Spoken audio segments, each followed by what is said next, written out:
What is up? I am Evan Lovett, and welcome to my new podcast, In a Minute with Evan Lovett. This is an Audacy original brought to you by my company, In a Minute Media, coming to you live from my studio in the heart of my favorite city in the world, Los Angeles, California. Let's get into it.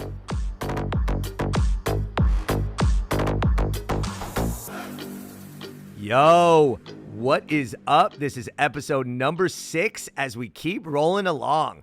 A half dozen episodes. Can I say the dirty half dozen?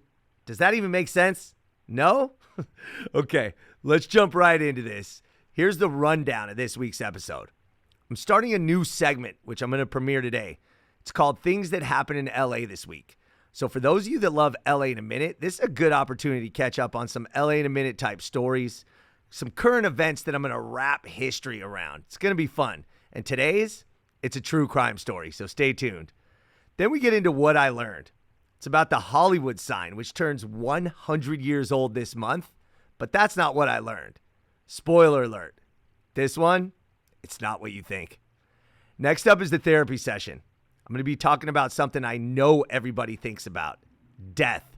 So stay tuned for my take and why it constantly motivates me literally every minute. Lastly, if you're going to do one thing in LA this weekend, do this.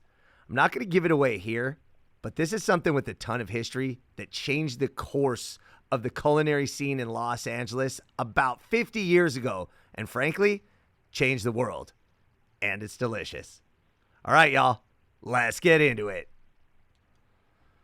So something that happened in LA this week.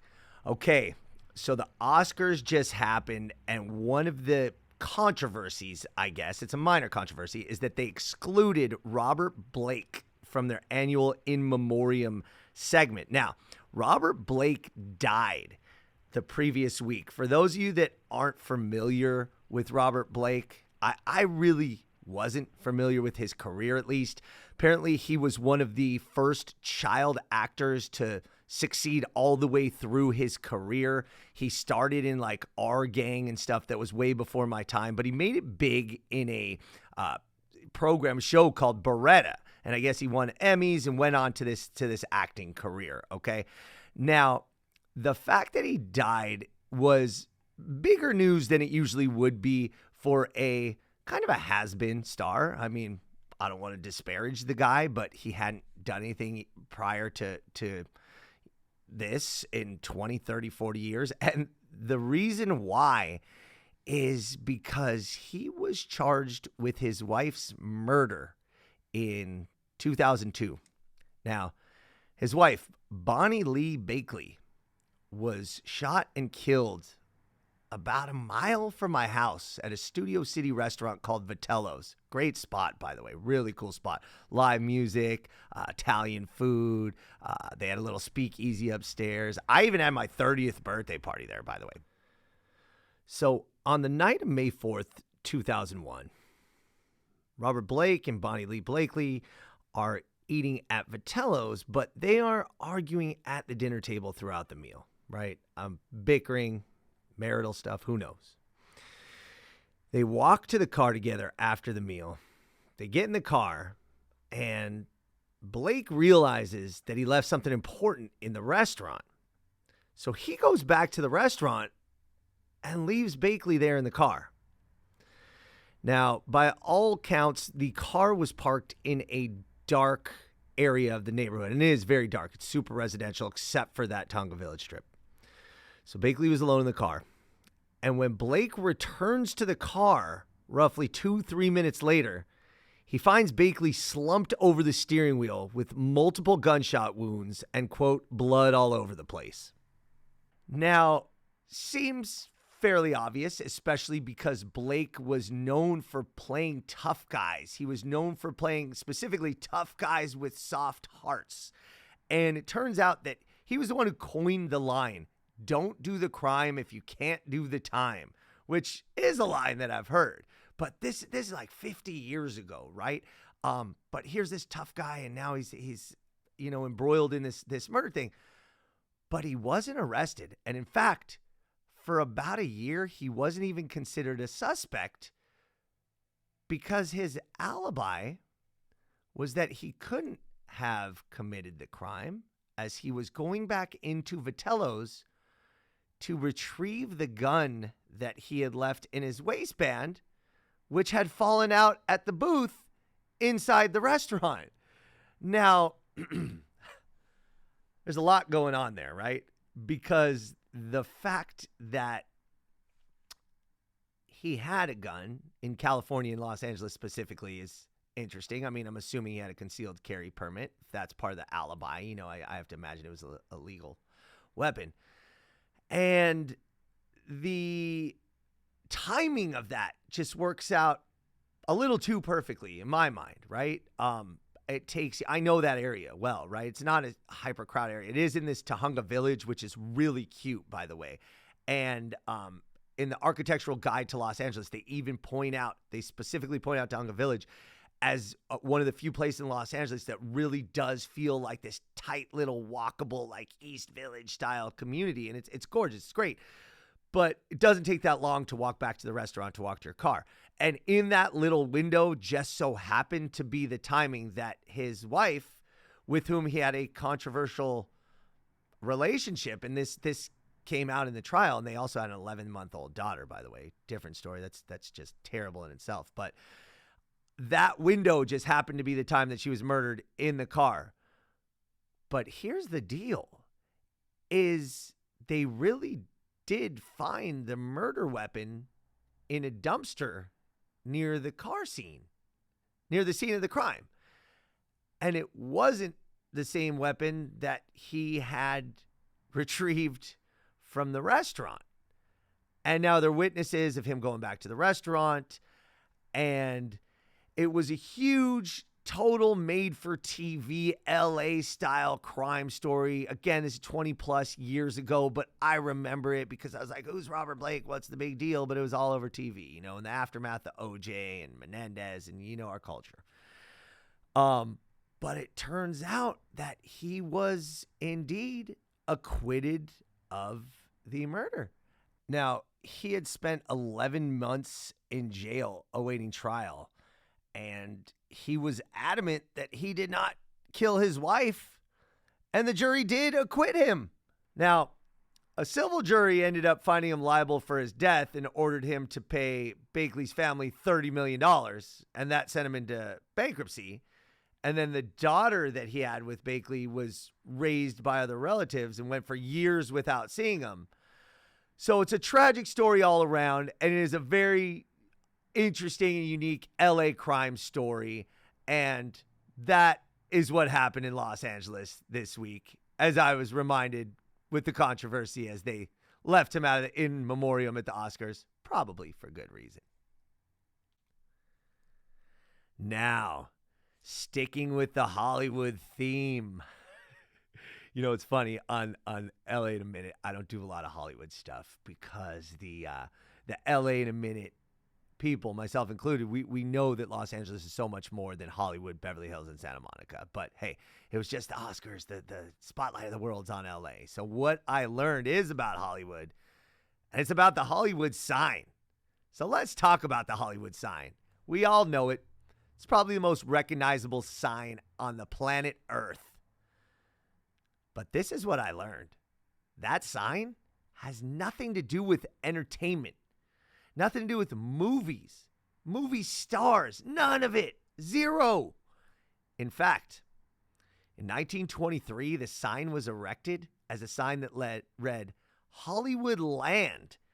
And the sole purpose of the sign was to promote a real estate development called Hollywoodland. Now, the reason they pitched the development was to live above the din and the noise of this burgeoning Hollywood community. Live above the fray. You're in a completely different world. I mean, this begat the Hollywood Hills. And what's interesting is, well, one of the men behind the Hollywoodland development was Harry Chandler of the LA Times, the same Harry Chandler who was in the syndicate to lead William Mulholland to build the aqueduct to steal water from the Owens River Valley to bring it to LA to make all the land in the San Fernando Valley where the aqueduct comes into valuable land. So this man, Harry Chandler, was a business genius and a real estate genius. So he's behind this Hollywoodland development, put up the sign, draw attention. Let's have people buy this land and buy property. So the timing was perfect, okay? This is 1920s. We're talking films had basically just made the jump from you watch them by putting a nickel into what was called a Nickelodeon. Maybe you guys have seen these things where you almost crank it. You're looking downwards. It's a personal box where you're watching the moving picture with no sound. But they had just made that jump to the big screen, but they were still silent movies. And finally now they were becoming talking pictures, which was a huge deal, right? This is when the golden age of Hollywood just happened to be emerging, right as this Hollywoodland real estate development launched. And even still, this Hollywoodland sign was only supposed to be up for 18 months. Now, you got to imagine, you all know the Hollywood sign, but now it says Hollywoodland. And back then it was adorned with 4,000 light bulbs. You could see it at night. You could see it from Wilshire Boulevard. It was a sight to behold. It was one of the early famous signs, not just in Los Angeles, but in the world. And again, this is when Charlie Chaplin is giving way to Clark Gable. This is when movie premieres are becoming front page news. All of a sudden, Hollywood is the talking point, not just for Los Angeles, but the United States. We are about to have a revolution in culture because of Hollywood, right as this Hollywoodland sign is popping up. So, land is sold, housing development starts developing, but the sign stays up because now all of a sudden, this is a monument to the movie industry, to films, to moving pictures, to movie stars, and it's a point of pride. And now when you know Hollywood, you know Hollywoodland and the sign.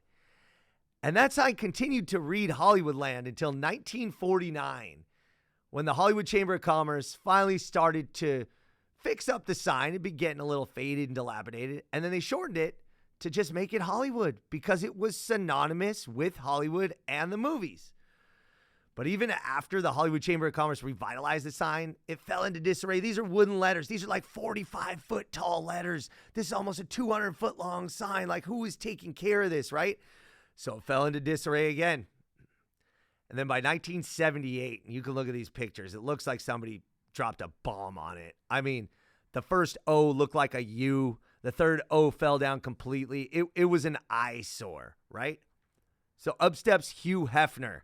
Yes, Hugh Hefner of Playboy, who led a campaign for the sign's reemergence. So this sign, which had nothing to do with the industry, was now so important for the industry, was so important for the Hollywood community that the industry was formally adopting and funding it. Hugh Hefner brought along Alice Cooper, former famous rock star, Gene Autry, one of the original Hollywood cowboys, and a host of other celebs to save the sign and make it a beacon to the world to this day. So 100 years of the Hollywood sign, which at the end of the day, it's just a real estate for sale sign. And that's what I learned. Woo.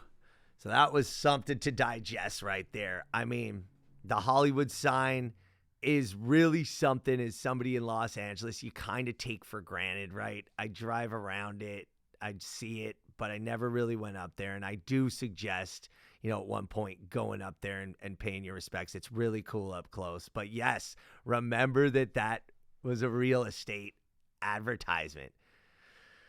Okay, now on to my therapy session for the week, man. This one is something that... This could be my therapy session every week, perpetually, because I'm always thinking about it. The fear of dying. And yes, we're all afraid of death. At least I think we all are. I haven't had that conversation with too many people. Maybe that guy in Free Solo who climbs the rock faces isn't, but most people that I know are. But the thing with me is the fear of death has been a catalyst of mine for...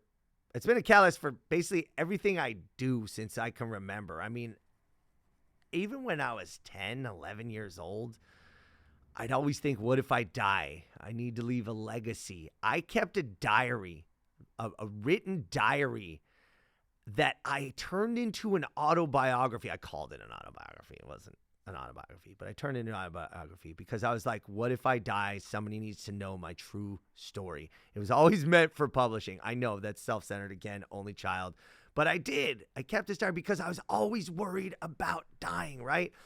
My dad's father died at 43. My dad's brother died at 47. My uncle, man, Uncle Art, the boxing manager in Jabs, died at 47. I'd never seen my dad cry before that point. And he was a wreck, man. This was his older brother, and it was terrible. And I was close to him, and it hit me. And my mom's friend died that same year. And then my dad had open heart surgery when he was 46.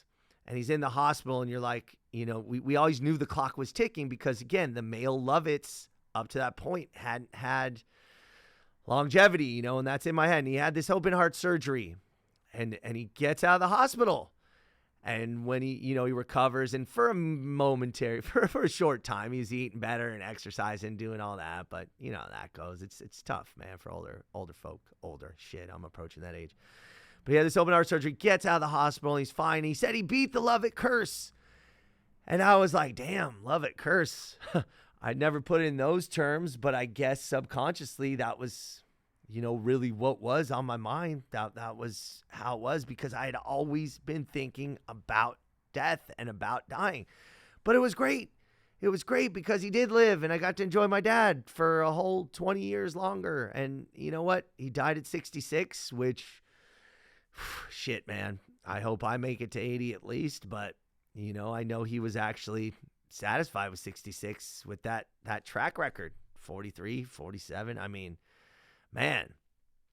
And then my mom dies at 69, which, again, that's a pretty young age in this day and age, below the average. So, I mean, the odds were not really in my favor. And I kind of... you know, I kind of know all these things, right?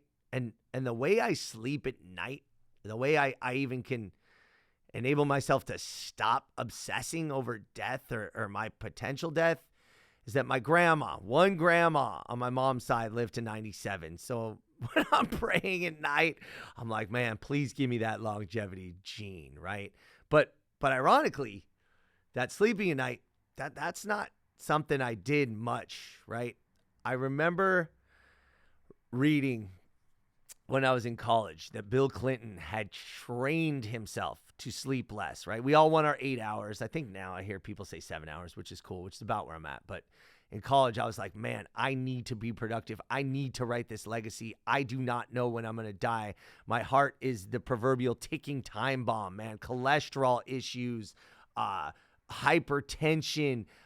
My dad had developed late-stage diabetes. My mom had COPD, all this stuff. I wasn't a hypochondriac, but I would go to doctors all the time. I proactively had a cardiologist, and I would get the EKG and get hooked up to all these machines just to make sure my heart's working fine. And yes, I would exercise and eat right, but I'd also party and eat like shit. You know what I mean? And then regret it and then be like, oh my God, did I just take some days or years off my life clock? You know what it is? But the point is, I always felt sleeping was unproductive. So Bill Clinton had trained himself to sleep 4.5 hours a day. And I was so envious. So I looked into how he did this, right? And I remember his training program, and basically, in a nutshell, it was sleep 30 minutes less for 28 days, right? Like if you're sleeping 7 hours, then sleep 6.5 hours for 28 days, your body will get used to it. Then sleep 6 hours for 28 days. I got down to being able to operate on 5.5 hours. Never got down to the Bill Clinton 4.5. But it wasn't, I'm trying to be Bill Clinton. I was just trying to be awake and be productive and do something to build that legacy and to always do things and not waste my time, quote unquote, waste my time.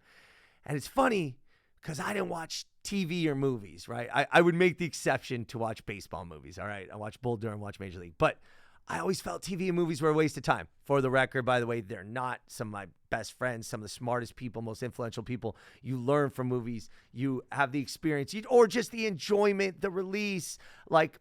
But for me, if I wasn't physically doing something, if I wasn't working towards building whatever legacy, and I didn't even know what that legacy was, and maybe that was part of the pain and the quest and the obsession, because I'm like, I got to do all these things before I figure out what my thing really is. But that fear of death drove me to be productive, right? I was so hell-bent on making my mark, right? Whatever that meant. And I would try to be there for people in the meantime, be there for my parents, my wife, try to be a good husband, now a good father, but always in the back of my mind, the obsession of I could die of a heart attack or whatever it is tomorrow, next week, next month. And what do I have to show for it? And look, I know a lot of people feel that way. Tell me how you feel. Tell me that you relate, or tell me you don't. When I see people chilling and relaxing, like these laid back people, I'm always like, damn, I envy that. But I'm also like, do they just know? Do they have these good genes? I'm going to live till 96, so I don't even need to worry about death? Or they just better adjust it and they're not obsessed about it, right? And it's like, man, those of you that are getting older, you know how the body develops not in ways that you necessarily want, right? So I got this bump on the inside of my knee. Go to a doctor. Is that cancer? No, it's not. It's just a spider vein, which is kind of nasty, by the way. But what's a spider vein? Is that going to kill me? My dad ended up having a blood clot. So could that be a thing for it? Do I need to get it fixed?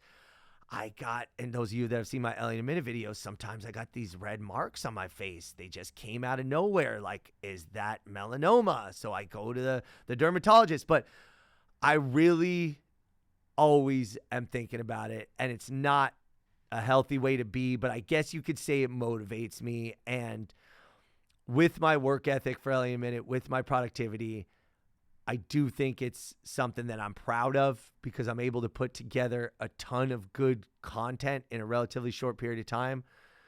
But truthfully, it is that fear of death that motivates me, because I'm always wondering how much time I have to live. So, anybody, let me know if you think about that. Let me know how to deal with that. Let me know how you deal with that. So leave a comment, leave a DM. But, man, that is just something that is always, always on my conscience and subconscious. Okay, moving on from the fear and obsession with death to the celebration of life. And this is a celebration, because if you're going to do one thing in LA this weekend, do this.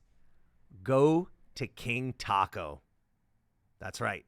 The LA institution. And it's not because they have the best tacos. Every time I talk about King Taco on LA in a Minute, everybody has comments, right? And I'm not here to debate the best taco. For me, the best taco in Los Angeles is whichever one I'm eating at that moment. There's so many great ones in Los Angeles. But King Taco is very good. I love their carne asada and their salsa. But that's not even why it's the one thing to do in LA this weekend. The reason why is what King Taco and its founder, Raul Martinez, mean to Los Angeles, okay? So Raul Martinez, who's the founder, is the consummate American dream story. This dude immigrated from Mexico City in 1969 with his wife. They didn't have bus fare to cross the border from Tijuana, but some soul, he called him an angel, gave him the bus fare, and they get in the United States, ends up settling. He lives near MacArthur Park, by the way, very famous landmark. Used to be known as Westlake Park, was one of the most fancy neighborhoods in Los Angeles in the early 20th century. But anyway, MacArthur Park, he'd watch soccer matches, and this is in the early 1970s, right? So he'd start grilling up some carne asada, making his own tacos. And soon people were asking, hey, can I have some, or can I buy some, right? And he ended up bringing enough carne asada where he'd start selling some tacos. But he had this crazy idea, crazy at the time, to buy an ice cream truck. And he took that ice cream truck and he turned it into a taco truck.